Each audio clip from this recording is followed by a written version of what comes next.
et ces créatures s'appellent No Jazz. Avec nous ce soir, 3 terriens extra, Michel Bernier, Éric de Montgolfier et Yann Moix.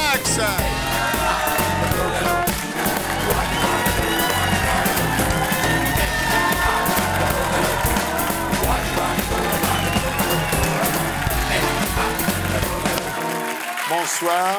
Vous allez commenter l'actualité de la semaine sur Terre. Mais d'abord, on va parler de votre actualité à vous.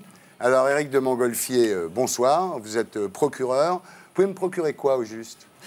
Des filles, du hashish? Non. De la justice, si ça vous intéresse. De la justice, oui. Bon, d'accord. En fait, vous êtes procureur de la République. Et vous avez été sous les feux de l'actualité avec l'affaire OMVA. Ce pauvre Bernard Tapie s'est quand même retrouvé au trou. Hein. Et puis plus récemment, non-lieu de Johnny Hallyday dans l'affaire de viol. Alors, c'est quand même bizarre, Éric de Montgolfier, parce que quand vous bossez à Valenciennes, Bernard Tapie achète un match. Quand vous bossez à Nice, Johnny Hallyday essaie de violer une fille. Est-ce que vous aviez un piège à people? Je sais pas, j'ai une espèce de charme qui fait que j'attire ce type d'affaires, manifestement. Il faut croire, oui, il faut croire. Alors, vous n'avez pas attendu l'âge de la retraite pour publier un livre qui s'appelle Le devoir de déplaire, chez Michel Lafon. Ah tiens, j'ai un mail de Vincent McDoom qui vous a vu sur la couverture avec une robe et qui vous demande « Elle est bien la robe que tu portes, tu l'as achetée où ?» Ça, c'est McDoom, c'est McDoom. Alors, c'est un livre passionnant. Sur ce qui ne marche pas dans la justice. Et un livre qui parle aussi, c'est très intéressant et passionnant, des pressions du pouvoir politique, quand des élus ou des stars sont mises en cause. Hein, vous racontez tout, quoi. Michel Bernier, vous êtes sur la scène des Bouffes parisiens depuis le 22 septembre dans Dolores Claiborne, donc d'après Stephen King, mise en scène de Pascal Austerriette. Oh, hit me! Je suis arrivé à le dire, parce que ça fait des années que Michel est mise en scène par Marie-Pascale Austerite. Pourquoi tu dis le yet? J'y arriverai pas, ok, on laisse tomber. Alors, vous êtes étonnante dans cette pièce, Michel. Merci, moi, vraiment, je l'ai vu l'autre soir, j'ai passé une excellente soirée. Vraiment, vous montez une marche dans votre carrière, Michel, avec cette pièce. J'ai l'impression de porter tous les désespoirs des femmes depuis toutes ces des siècles, des décennies. J'ai l'impression de voir ma grand-mère, enfin voilà, des gens qui ont souffert, qui ont rien dit, qui ont tout supporté, mais qui ont fait des choses formidables par amour pour leurs proches. Et voilà, je me sens très habitée par cette femme. Oui, j'aime bien. Alors Yann, vous venez de publier Panthéon chez Grasset, donc un livre qui se veut un roman moderne dans lequel vous entremêlez votre autobiographie et une hagiographie de François Mitterrand. Alors quand on vous demande pourquoi, vous dites parce que finalement on a été battus tous les deux, lui dans les élections et moi par mes parents. Oui, je dis que les deux personnes les plus battues de France dans les années 70, c'était Mitterrand et moi. Ouais. Mais j'ai le droit de me comparer à Mitterrand parce que quand El Kabbach lui avait demandé en 94 mais qu'est-ce qu'il faut faire pour être président de la République, il faut être un requin, un killer, etc. Mitterrand avait répondu pas plus de choses que pour être directeur d'une salle de ping-pong, c'est juste une question d'échelle. Voilà, alors bienvenue à tous les trois sur le plateau de Salut les Terriens. On va commenter ensemble l'actualité de la semaine et on va commencer, c'est la tradition dans cette émission, par un bonne nouvelle, mauvaise nouvelle. Alors Zidane en couverture de Voici avec Nadia, bonne nouvelle, mauvaise nouvelle? Bah, ça dépend pour lequel des deux. Ouais. Bonne nouvelle pour elle, mauvaise nouvelle pour lui, non? C'est une très bonne nouvelle pour les chauves. Une très bonne nouvelle de voir que Zidane n'est pas un martien mais un terrien, parce qu'il donne des coups de boule quand on l'emmerde et il est capable de tromper sa femme. Donc c'est une bonne nouvelle. Pas sûr. Eric, vous en pensez quoi? Je pense que sur ce sujet, on a suffisamment attenté à la vie privée des uns et des autres pour que je ne m'en mêle pas. D'accord. Alors, Jack Long rejoint Ségolène Royal. Hein?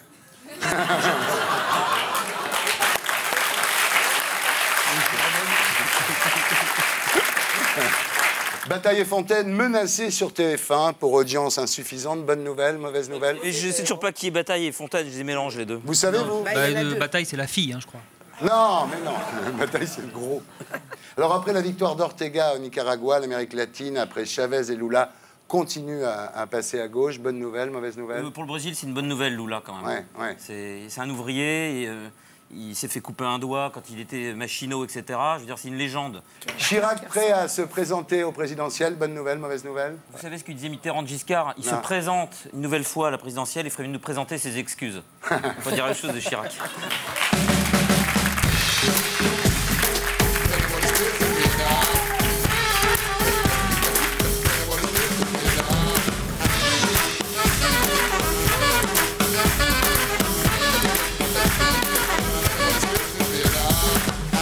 On commence avec la justice. On va profiter de la présence d'Éric de Montgolfier sur ce plateau, le tombeur de Bernard Tapie, pour parler des hommes politiques et de la justice. Ceux qui ont fait de la prison peuvent-ils revenir? Par exemple, Carignon, ex-maire de Grenoble, ex-ministre de l'Environnement et de la Communication, accusé d'avoir détourné 19 millions de francs, condamné à 400 000 francs d'amende. C'est l'inverse qui aurait été plus logique, mais enfin bon, c'est comme ça.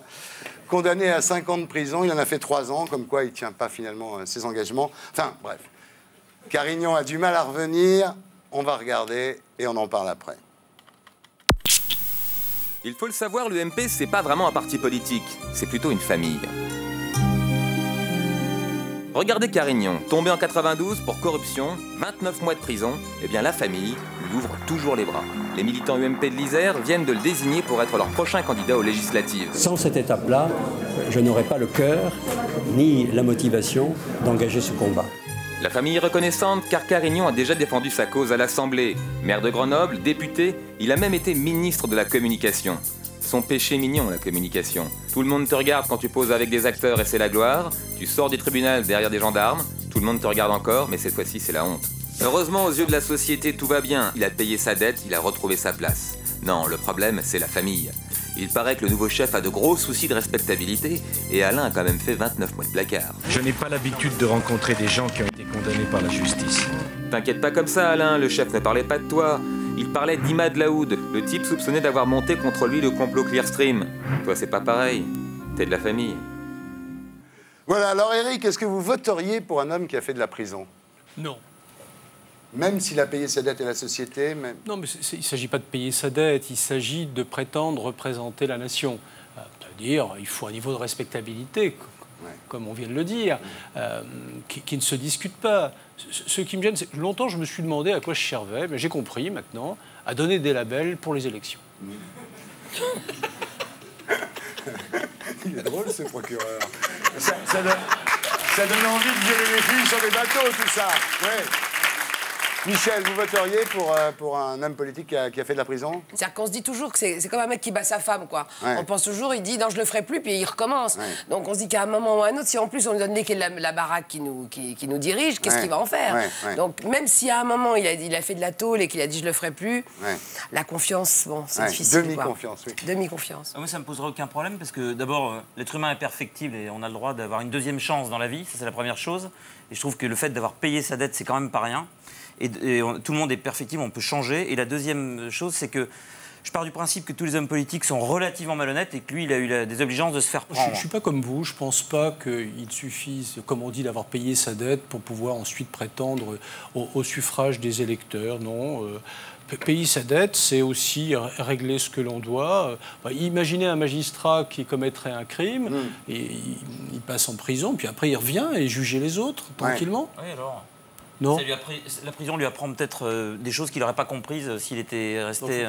Vous suggérez aux magistrats d'être d'abord des criminels ou des délinquants pour pouvoir... Ils n'ont pas l'obligation de le devenir, mais si par hasard ils le sont, c'est-à-dire on peut tirer des conclusions... Vous nous souhaitez de l'expérience. Non, je dis seulement que l'expérience de la prison peut changer les êtres humains et les faire évoluer, quoi, et pas forcément les faire régresser. Vous savez que c'est une véritable utopie et que moi je rêve justement, quand je fais mettre quelqu'un en prison, qu'il en sorte meilleur, faudrait-il encore que les conditions carcérales soient meilleures. On est d'accord. Je vais vous dire un truc, Carignon, que celui qui a jamais détourné 19 millions de francs lui jette la première pierre. Non mais...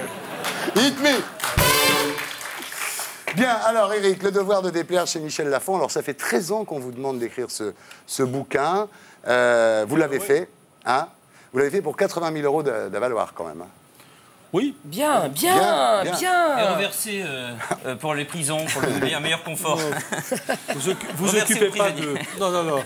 Faites la charité avec votre argent, laissez-moi le dire. Alors, vous racontez vos 30 ans d'expérience et surtout comment un magistrat résiste aux pressions, enfin en tous les cas en ce qui vous concerne.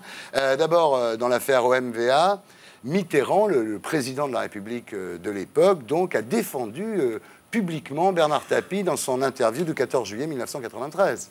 Oui, c'est juste. Le président de la République, constitutionnellement garant de l'indépendance de la magistrature, a pris position dans une affaire en cours en nous expliquant comment il fallait comprendre le dossier. Ouais.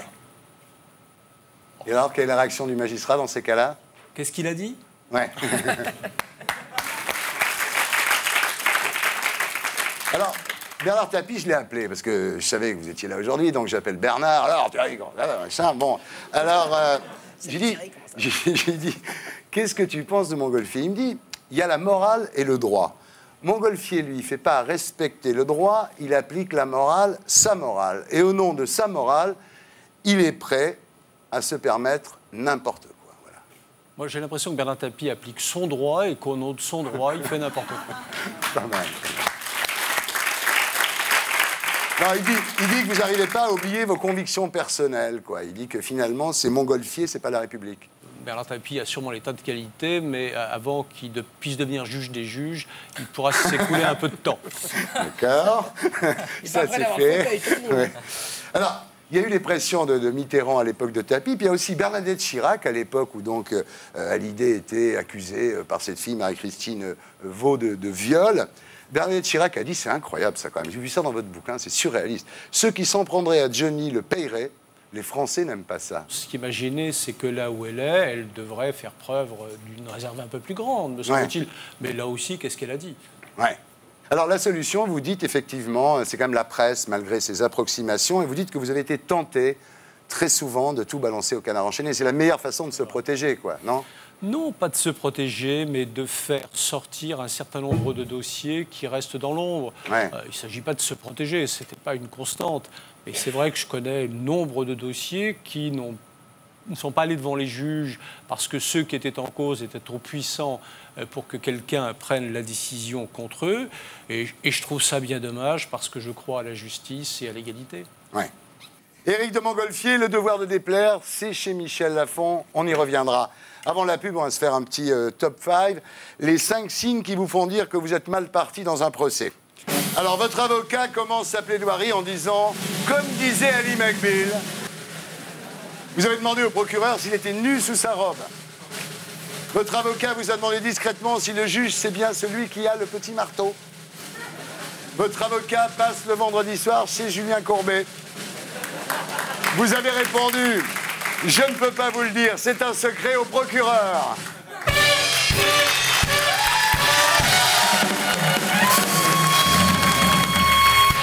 On se retrouve après la pub pour la suite de Salut les Terriens.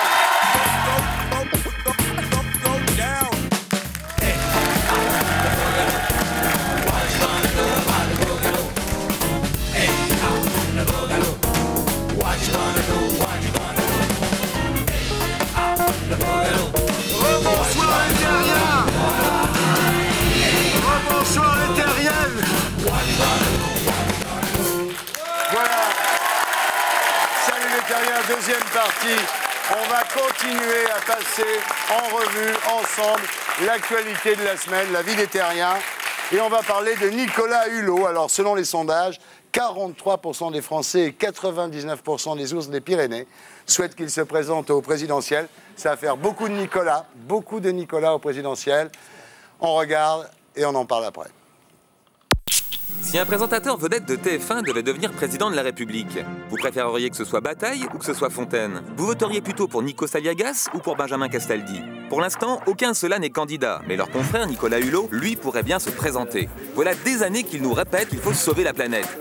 Les hommes politiques, eux, n'ont rien contre l'idée de sauver la planète. Ce qu'ils veulent, avant tout, c'est que Nicolas Hulot ne se présente pas au présidentiel. Alors, ils veulent lui faire plaisir. Hulot réclame un vice-premier ministre chargé de l'écologie, Fabius lui offre le poste. Hulot réclame une taxe sur le gaz carbonique, Sarkozy veut des taxes écologiques. Seule Ségolène Royal trouve la candidature de Hulot inutile. C'est vrai que les vedettes qu'on préfère en politique, c'est celles qui sont toujours d'accord avec vous. Pas vrai, docteur ? Voilà, alors, Éric Hulot, président de la République. J'ai un peu tendance à considérer que la politique reste une chose sérieuse, surtout dans la fonction présidentielle, encore que. Mais bon, j'aimerais mieux ne pas me perdre dans la poussière du désert. Qu'est-ce que t'en penses de Hulot président, toi? Président, peut-être pas, mais en tout cas, ça serait bien qu'on lui donne une place, une vraie place. C'est Al Gore à l'envers. Al Gore, il était malheureux à la présidentielle d'abord et il s'occupait de la planète après. Hulot, il s'occupe de la planète d'abord et il sera malheureux au présidentiel après. Alors, c'est vrai. Alors, c'est vrai quand même que cette prise de conscience écologique, c'est pas seulement un mouvement d'opinion, c'est aussi un phénomène moral, quoi. Il y a une espèce de retour du sacré, du spirituel. Je ne sais pas, mais pour quelques-uns qui auraient connu les années 68-70, il y avait Charlie Hebdo, et dans Charlie Hebdo, il y avait un grand écologiste qui s'appelait Pierre Fournier. Papa avait lancé un journal qui s'appelait La Gueule Ouverte, qui était déjà avec réserve, l'énergie solaire, etc. Ça fait 30 ans, l'an 01, GB, ça fait 30 ans que ces gens, avec leur stylo, leur énergie, leur intelligence, ont essayé de donner des signaux d'alarme importants. Et ces gens-là ont été méprisés par les médias, les politiques. On les prenait pour des rigolos. Alors maintenant, qu'est-ce qu'on fait? Ça commence à être un peu tard déjà. Voilà. Oui, ça commence déjà à être un peu tard. Voilà.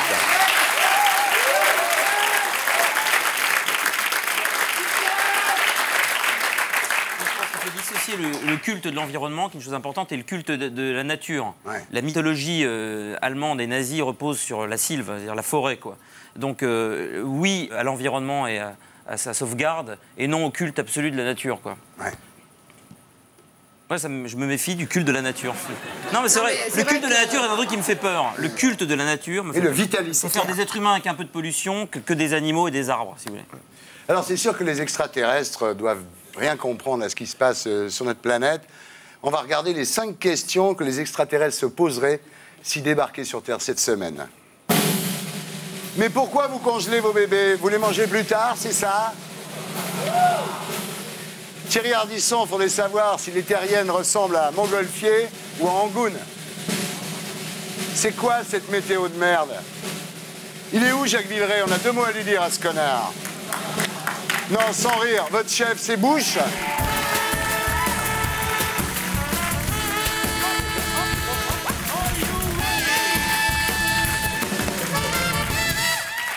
No jazz! Vous les applaudir, oui. Alors, on va parler maintenant de la condamnation à mort de Saddam Hussein. Alors, condamné à mort pour 148 villageois chiites. C'est un peu décevant, quand même, pour un dictateur de cette envergure, moi, je trouve. Ça aurait pas été plus cruel de lui raser la moustache? Comme Carignan. Comme Carignan. Ou l'exécuter avec les fameuses armes de destruction massive qu'il n'avait pas. On va regarder à quoi ça ressemble, et on en parle après. Pouvoir au peuple, pouvoir au vrai gouvernement irakien. Je ne reconnais pas votre pouvoir. Taisez-vous. On a tous vu assez de films américains pour savoir que le méchant meurt toujours à la fin. Saddam Hussein a bien sûr été jugé par un tribunal irakien et indépendant, mais comme par hasard, sa condamnation à mort n'a surpris personne. Il était jugé pour avoir fait fusiller 143 villageois, mais ce n'était qu'une infime proportion de ses crimes. Alors oui, si le méchant doit absolument mourir à la fin, celui-là mérite de mourir. Mais c'est justement ça la question. Est-ce que le méchant mérite de mourir? Du point de vue du shérif, ça ne fait aucun doute. Saddam doit être pendu haut et court. It's a major achievement for Iraq's young democracy and its constitutional government. Sur le vieux continent, on laisse la peine de mort aux barbares. Tout le monde est contre, même l'adjoint du shérif Tony Blair. Finalement, le seul qui soit d'accord avec le shérif, c'est le nouveau super méchant, Ahmadinejad. Le président iranien se félicite de la condamnation à mort de Saddam Hussein qui avait envahi son pays en 1979. Mais vous trouvez pas ça bizarre que le shérif soit d'accord avec le nouveau super méchant? Voilà, donc Saddam Hussein est un criminel. Faut-il en faire un martyr, Éric de Montgolfier? D'abord, tout ça n'a rien à voir avec la justice, je dois le préciser. Lorsque la politique se fait juge, ça n'est plus de la justice. Mais je ne suis pas favorable à la peine de mort. Pourquoi le serais-je pour Saddam Hussein? Je crois que dès lors que la victime se fait bourreau, elle perd sa légitimité de victime. Pareil. Non, ce qui est dommage, c'est que tous les gens qui sont contre la peine de mort pour Saddam Hussein ne soient pas contre la peine de mort pour les Irakiens qui meurent tous les jours, parce qu'il y en a beaucoup plus, quoi. Voilà. Je pense que la vie de chaque être humain appartient à l'être humain en question, mais que la mort de chaque être humain appartient à tout le monde. Donc on peut être responsable de sa vie, mais c'est l'humanité tout entière qui est responsable de la mort de quelqu'un, donc je suis contre la peine de mort. Ouais. Même celle de Saddam Hussein. Même celle de Saddam Hussein. Ouais. Parce que si on commence à avoir des cas particuliers dans la peine de mort, on s'en sort plus, on est justice au cas par cas sur le sujet, et sur certains principes, il faut être universel, notamment la mort. Ouais. Alors, Elisabeth Tessier avait prévu la condamnation à mort de Samuel Hussein, vous savez ça? Je déconne. Non, j'ai eu peur. Rassure-toi.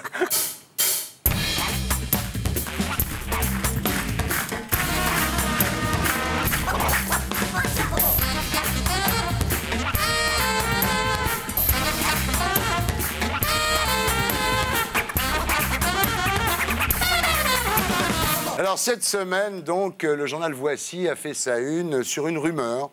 La rumeur d'une histoire entre Zinedine Zidane et la chanteuse Nadia. C'est ridicule, c'est ridicule, comme s'il ne pouvait pas y avoir d'amitié entre un homme et une fille bien gaulée. Je trouve ça vraiment...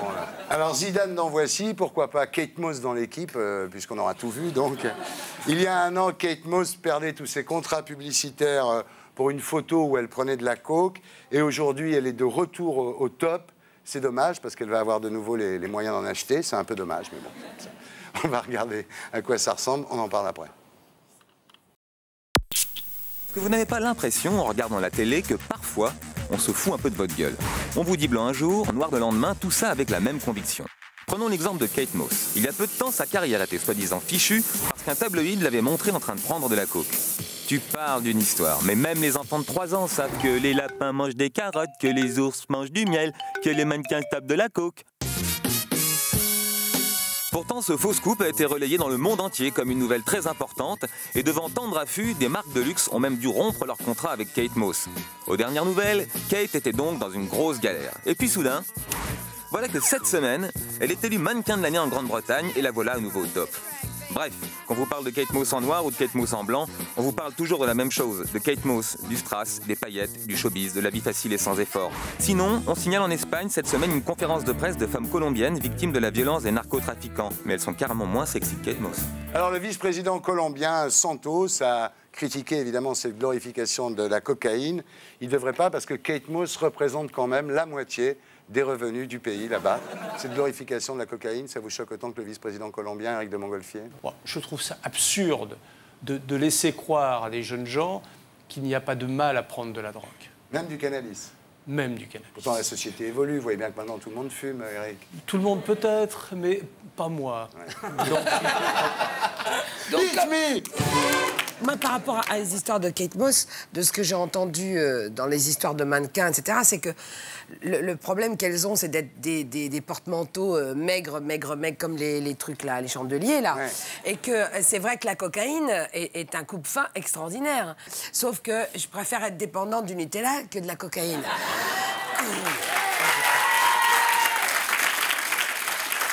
Et bon, Kate Moss, tant mieux si elle s'en sort, mais il y en a plein à côté qui s'en sortent pas comme ça. Hein. Bien sûr, Kate Moss, si ça continue, on l'appellera Kate Moche dans quelques années. De toute façon, Kate très très moche même, parce que généralement, je vous le dis, mesdames, les maigres en vieillissant, c'est pas terrible. Le fait qu'elle soit devenue comme ça une icône, alors qu'elle est officiellement cocaïnomane, ça démontre quand même une certaine décadence. Non, ça démontre que c'est le vrai people dans l'histoire, c'est la coke elle-même. Ouais. C'est-à-dire que c'est pas les people qui prennent de la coke, c'est la coke qui est devenue vraiment l'héroïne, sans jeu de mots, du milieu people. Ce que je voudrais dire aux jeunes téléspectateurs qui nous regardent, et même aux vieux d'ailleurs, c'est que la cocaïne, c'est très très mauvais parce que ça détruit la myéline. La myéline, c'est ce qui entoure les neurones, c'est une substance grasse qui entoure les neurones. Et donc, au bout d'un moment, on a les neurones qui se touchent comme des fils électriques sans matière plastique autour, quoi, voilà. Donc, je tenais à le dire, n'en prenez pas, voilà. Pas bien. Pas bien. Pas bien. Pas bien.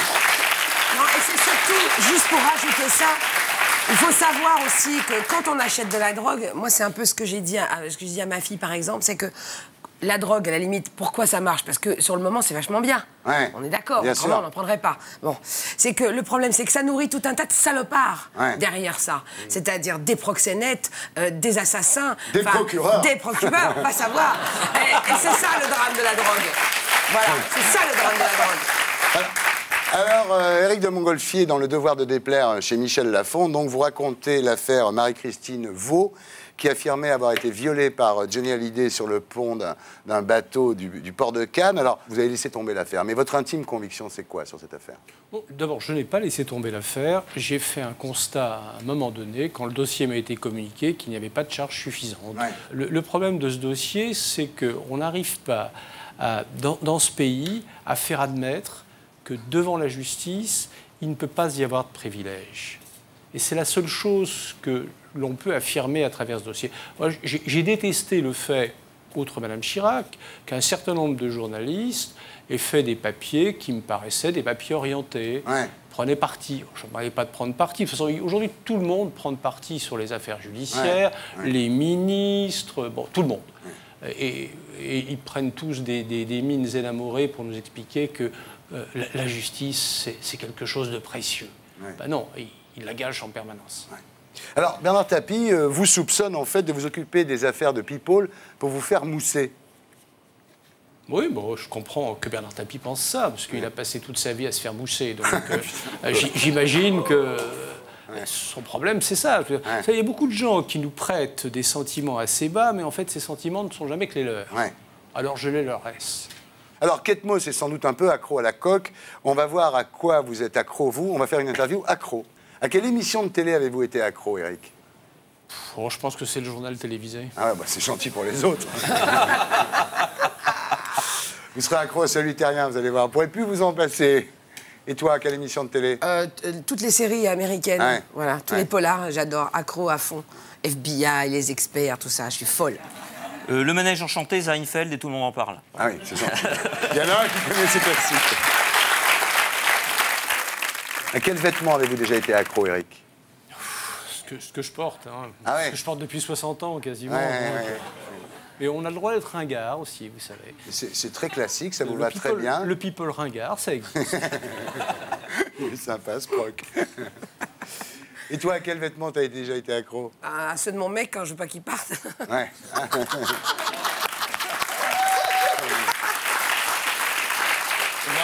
Les vestes, quand je m'en ramassais. Oui, très bien aussi. À quel alcool avez-vous déjà été accro? Oh, la Suze. La Suze.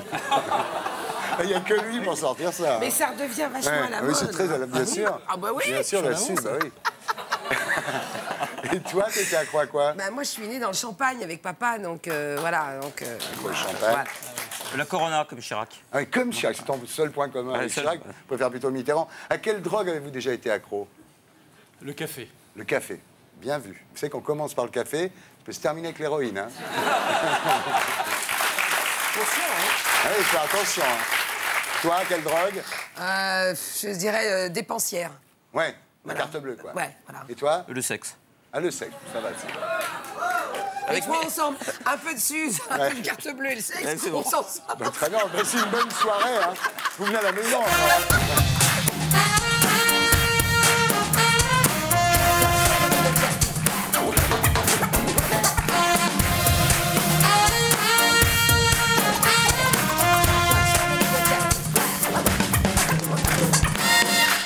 No Jazz, bravo No Jazz. Bravo. Alors Michel, vous êtes à l'affiche donc de Dolores Claiborne au Bouffe parisien, mise en scène par Marie-Pascale. Austerite. Absolument. Et vous êtes, Michel, étonnante. Vous êtes emparée du personnage. Alors, c'est une femme qui raconte sa vie. On pourrait l'accuser de la mort de deux personnes, son mari et sa patronne. Hein. En fait, la pièce se déroule sans arrêt entre le présent et le passé. Puisque Dolores se promène dans son passé, rejoue les scènes, on retrouve son mari, sa fille, sa patronne, etc. Voilà. La scénographie est excellente. Hein. Ah, c'est magnifique. Alors là, moi, je suis très fière de la mise en scène de Marie-Pascale et puis du travail de Jacques Coursin et Laurent Castin qui ont fait la lumière et les décors. Voilà. Alors, c'est une pièce qui est tirée de Stephen King hein, et qui aborde les grands thèmes de l'actualité, la violence familiale, ça ne vous surprendra pas, l'alcoolisme, la pédophilie, l'euthanasie. C'est très, en plus, très actuel. Hélas, très moderne. Ouais. J'aime la popularité et la simplicité de ces gens.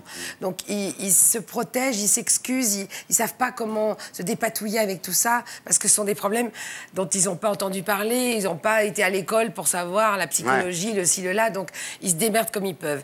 Et Dolores Claiborne, c'est une femme qui, à un moment, décide d'être une salope pour survivre, et c'est ce que je trouve formidable. Et quand on entend toutes les histoires assez tristes de ces enfants qu'on retrouve morts, etc., la petite jeune fille avec son petit bébé et tout ça, je pense qu'à un moment, il y a des femmes qui ne savent plus quoi faire, qui n'ont pas été assez aimées, à qui on n'a pas donné assez, pour qu'à un moment, elles puissent donner elles-mêmes. Et je crois qu'elles ont, tout d'un coup, hélas, le dernier recours, c'est... voilà, je sais pas comment faire, mais je vais tuer, je vais faire autrement, je sais pas quoi faire. Voilà, c'est quelque chose de très humain, cette pièce. Elle est d'une humanité absolue. Effectivement. Parce qu'il y a tout ça dedans. Il y a ce sentiment réel de qu'est-ce qu'on fait dans sa vie quand on est une femme de ménage, quand on est quelqu'un de simple, qu'on habite dans une île un peu paumée et qu'on n'a rien d'autre que soi comme référence et que ses propres sentiments. Voilà. Il faut aller la voir, hein, cette pièce. Hein. Moi, je l'ai vue, j'ai passé une soirée excellente. Vraiment, je vous conseille à tous d'aller la voir. C'est vraiment une très bonne pièce. Ça m'a fait très plaisir de voir ça. Merci.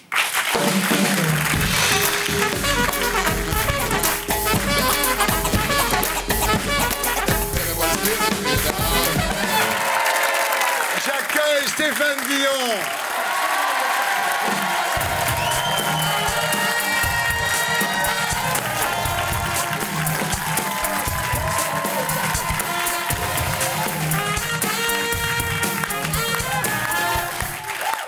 Alors Stéphane Guillon, bonsoir. Bonsoir Thierry. Alors le CSA m'interdit de dire quel est le livre de Stéphane Guillon. Non. Où Stéphane Guillon est sur scène. Non plus. Que fait Stéphane Guillon ce soir? Avec après qui vit Stéphane Guillon? Voilà. Tout ça, on ne peut pas le dire. Donc on ne le dit pas. On le dit pas. Mais vous pouvez dire ce que vous avez préparé. Non, juste avant de commencer, je voulais dire à Éric de Montgolfier que je vous en veux un peu. Voilà, parce que depuis que vous avez mis Bernard Tapie en prison, maintenant il fait l'acteur et c'est beaucoup plus pénible pour tout le monde. Voilà. On commence par une bonne nouvelle. Cécilia Sarkozy regarde l'émission, Thierry. Ouais. La semaine dernière, je m'interrogeais sur la sexualité du petit Nicolas. Eh bien, dès le lendemain, Cécilia me répondait dans Libération, Sarkozy, c'est le pied. Alors, nouveau test, Nicolas en a-t-il une grosse? Peut-être une réponse demain. Mais est-ce que la taille, c'est important? On ne sait pas. Quand même. Vie sociale, les sans-papiers s'installent chez ni pute ni soumise. Moi, si j'étais sans-papier, ce qui n'est déjà pas très rigolo, quitte à m'installer quelque part, je choisirais une pute soumise. Aéroport, nouvelle restriction draconienne, tous les liquides sont interdits en cabine. Résultat, Stevie ne pourra plus prendre l'avion avec Martha Barrière, qui est quand même très très liquide. Oh là là. Politique. Politique dans VSD, Le Pen se réfère à Clémenceau. C'est vrai, il y a beaucoup de points communs entre Le Pen et le porte-avions. Ce sont deux vieux rafiaux. L'un n'a plus de radar, l'autre est borgne. En 99, le Clémenceau perd son hélice, Le Pen sa prostate. Turbine au point mort. État sanitaire détestable, l'un est bourré d'amiante, l'autre est xénophobe. Les deux sont bretons. Malheureusement, les mouettes ne chient que sur le Clémenceau.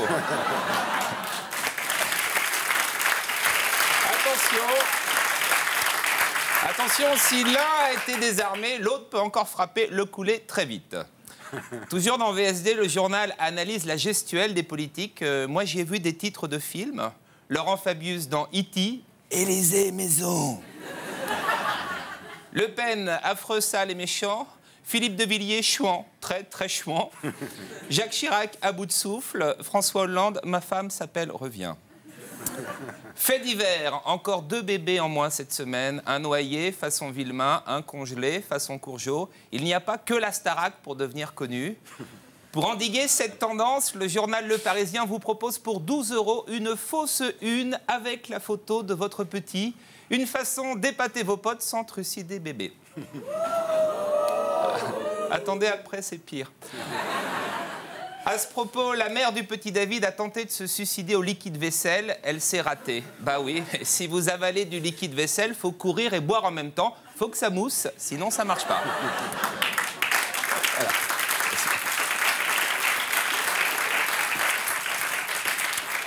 Première sortie publique d'Isabelle Dinoir, la greffée du visage. Elle boit, elle fume, elle rigole. Bientôt la reprise d'une vie sexuelle. Mais là, la famille du donneur s'inquiète. C'est quand même la bouche de notre fille. Trop tard, donner, c'est donner.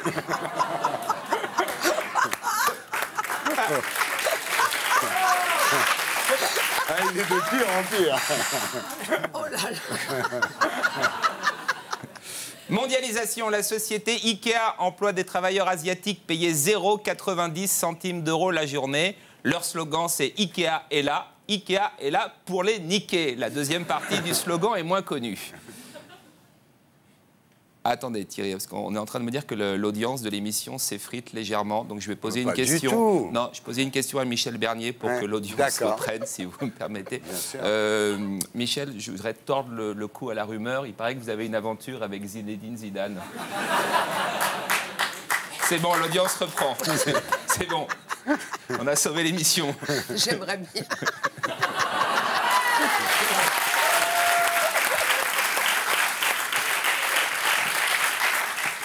Télévision, on commence par une devinette. Sur la table de nuit de Pascal Sevran, il y a quelque chose qui fait mal au cul. À votre avis, Thierry, qu'est-ce que c'est? Je ne peux pas le dire, non. Eh bien, il le dit lui-même dans la presse. J'ai mis la photo de Sarkozy à côté de celle du Mitterrand. C'est vrai que ça fait mal au cul. On se demandait comment Olga, la chienne de Michel Drucker, pouvait endurer chaque semaine l'enregistrement de Vivement Dimanche, notamment un spécial Sheila, pauvre bête. Eh bien, on a la réponse. Les chiens souffrent aussi d'Alzheimer. Pour elle, à chaque fois, c'est son premier Vivement Dimanche. People, il y a 15 jours, Madonna adoptait David, un petit Malawi. Eh bien, cette semaine, Lolo Brigida, 79 ans, adopte Xavier Rigaud, un jeune avocat de 34 ans, son cadet. Il est propre, il mange tout seul et surtout, il est formé. Presse, on termine par un voici particulièrement immonde. Cette semaine, le journal inaugure une nouvelle rubrique, la torture morale. La recette, prenez Jacques Martin, qui est paralysé dans un établissement médicalisé, puis achevez-le en publiant des photos de sa femme batifolant avec un jeune homme fringant. Dans le même temps, Voici offre une cafetière aux lecteurs qui s'abonnent. Pour les filtres, utilisez du papier cul, vieux truc de scout, ou, c'est encore mieux, le journal lui-même. Voilà. À la semaine prochaine. C'était Stéphane Guillon. Merci Stéphane. À la semaine prochaine.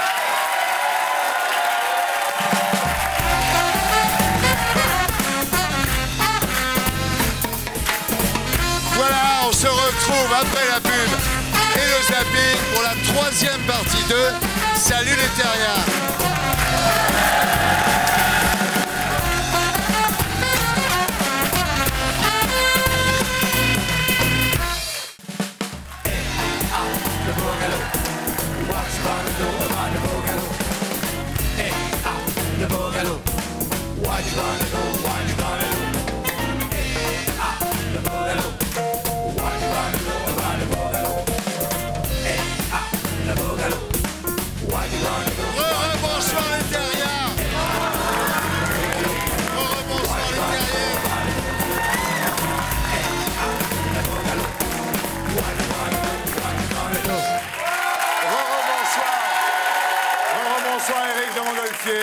Bonsoir Michel Bernier, bonsoir Yann Moix.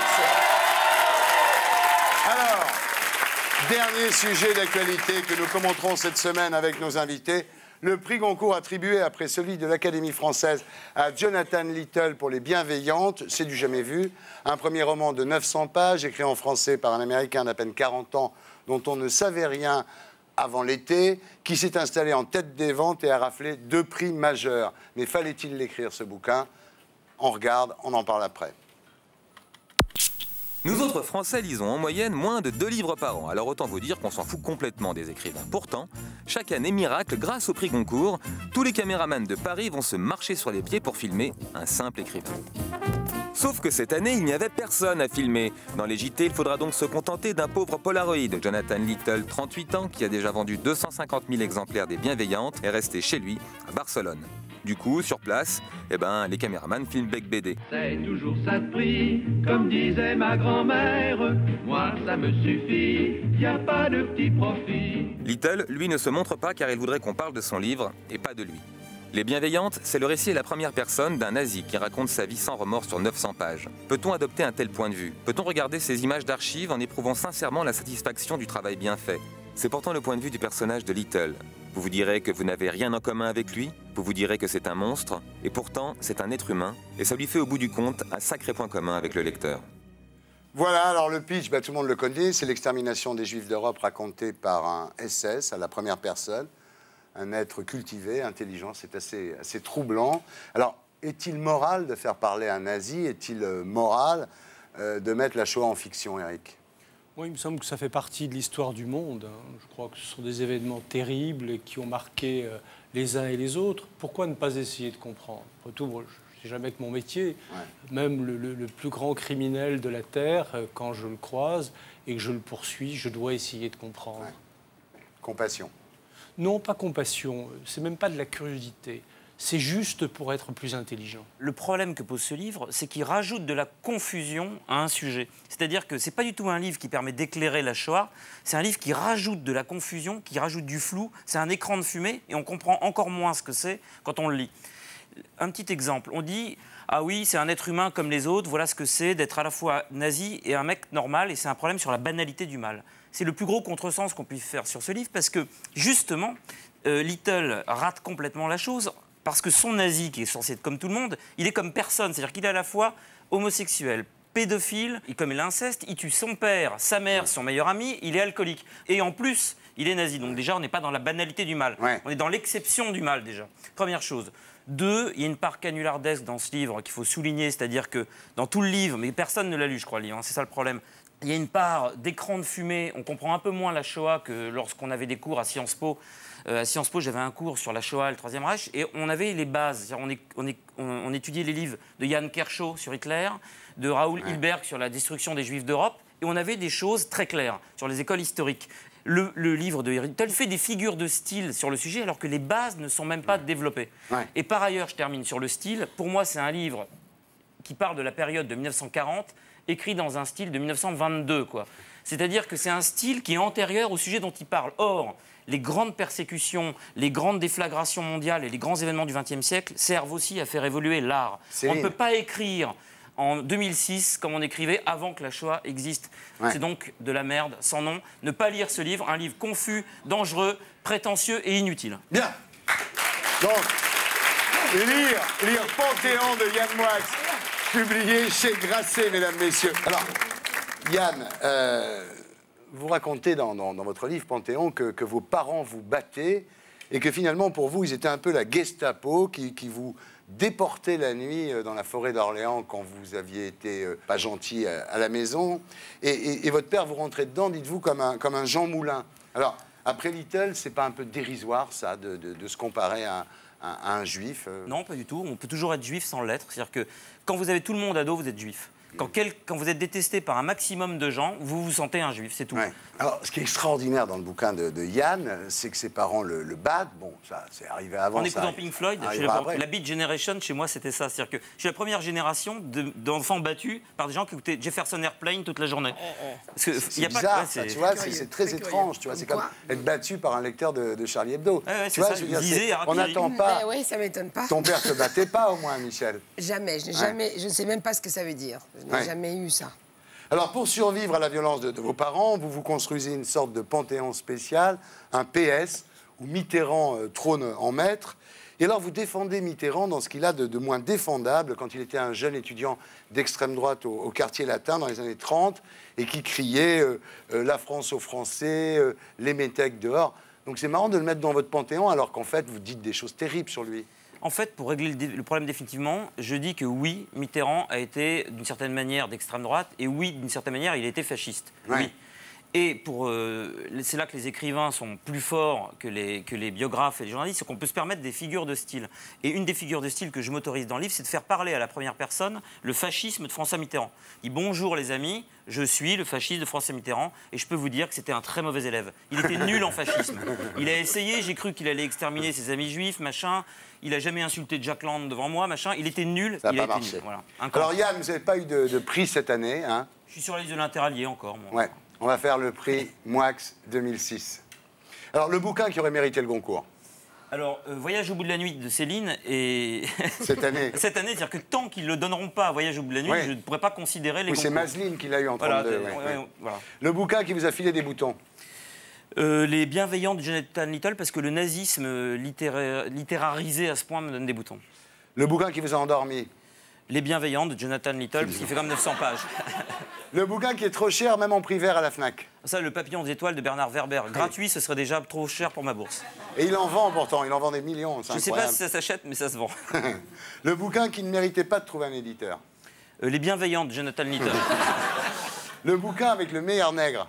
Les Bienveillantes de Jonathan Little, son ex, c'est Richard Millet. Oui, c'est ce qu'on dit. On dit que son père l'a écrit aussi. Il suffit Robert, de regarder tous les bouquins de Millet qui sont écrits comme une suite lyrique. Et comme par hasard, dans Les Bienveillantes, il y a un passage, il est au milieu des charniers, et il parle de Blanchot, de Maurice Blanchot. Au milieu à Auschwitz, tu dis « Ah, Maurice Blanchot est un grand écrivain ». Ça, c'est une obsession de Millet, par exemple, Blanchot. Ouais. Le bouquin qui sert à rien. Alors, les bouquins ne servent pas à quelque chose. La littérature ne sert jamais à rien, sauf les mauvais livres, comme Les Bienveillantes de Jonathan Little, qui sert à se poser des questions sur la Shoah, comme si on l'avait attendu pour ça. Le bouquin qui vous a réconcilié avec les prix littéraires. Comme j'ai toujours considéré que les prix littéraires ne servent à rien, Les Bienveillantes de Jonathan Little. Le bouquin qui vous a donné envie de tuer. Panthéon de Yann Wax, parce que les critiques dégueulasses que j'ai eues m'ont donné envie de tuer. C'est marrant d'ailleurs, maintenant vous êtes carrément écrivain maudit, quoi. C'est bien, c'est cool. C'est une bonne position. Comme ça, je fais des films très populaires comme Podium, et puis ça me permet d'écrire des livres maudits. Il y a un mec sur les tableaux. Il y a un mec dans l'eBay qui a dit que finalement... C'est génial, il a dit il y en a marre des mecs qu'on déteste, c'est comme pas de ma faute. Le bouquin que vous auriez aimé écrire cette année. Les Bienveillantes de Jonathan Little, parce qu'il est Goncourt quand même. Oui, d'accord.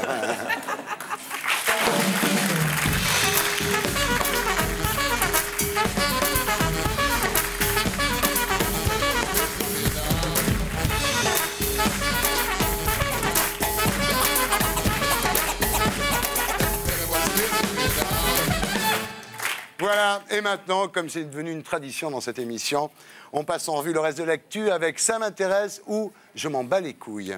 Pour moi, ça va être ça. Tu vas te battre les lolos, quoi. Il fait super froid cette semaine. Ça vous intéresse ou vous en battez les couilles? Alors là, je suis contente. Voilà, d'accord. Oui, parce que j'ai acheté plein de trucs, il faut que je les mette. Les pulls, les manteaux, tout ça. Eric, vous en battez les couilles du temps? Oui. Oui, voilà. Tu t'en bats les couilles aussi? J'ai su qu'il faisait froid parce que j'ai vu Zidane allant chez Nadia avec un bonnet sur la tête.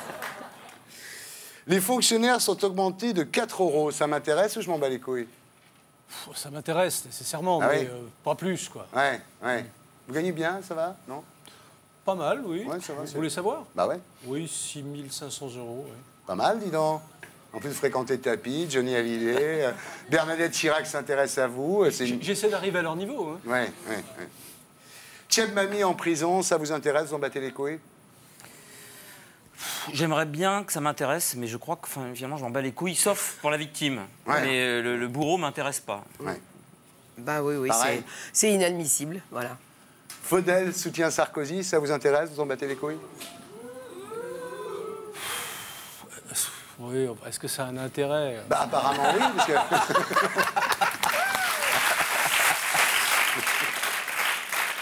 Un pompier niçois blessé par une bombe agricole lancée par un supporter de l'OM. Ça vous intéresse ou vous en battez les couilles? Oui, ça m'intéresse. Ouais.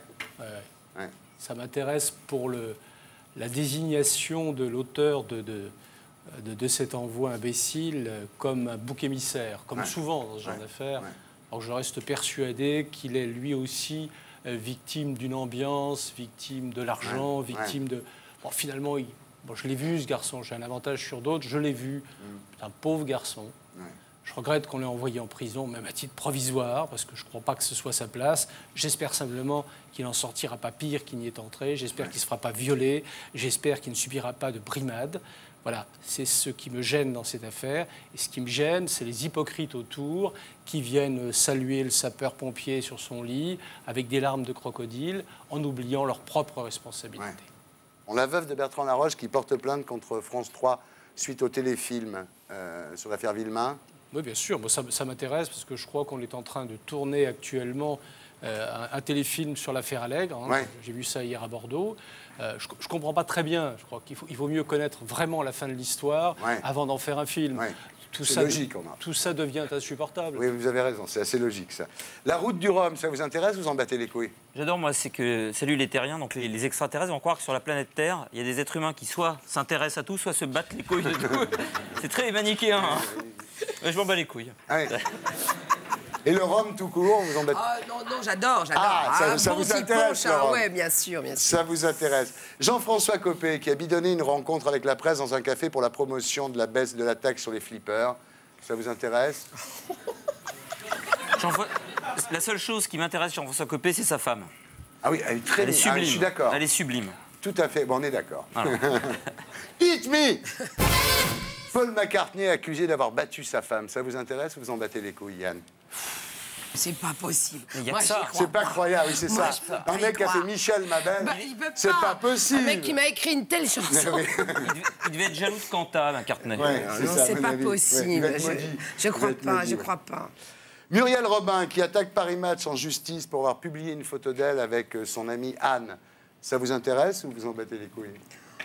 Ça nous intéresse à partir du moment où ça pourrait nous arriver, quoi. Les couilles n'intéressent pas Muriel Robin.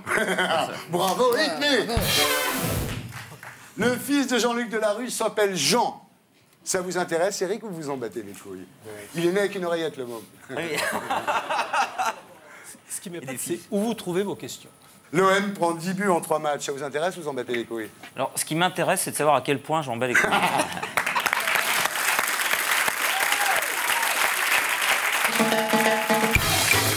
Merci Eric, merci Michel, merci Yann Moix.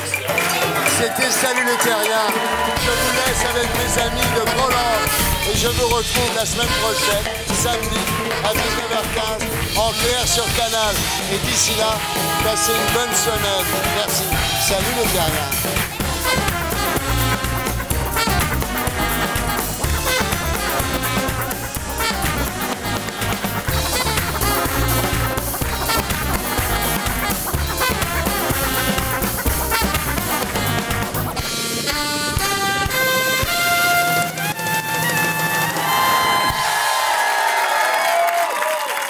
Et pour être sûr de ne rien rater de Inarditube, abonnez-vous et mettez un pouce bleu.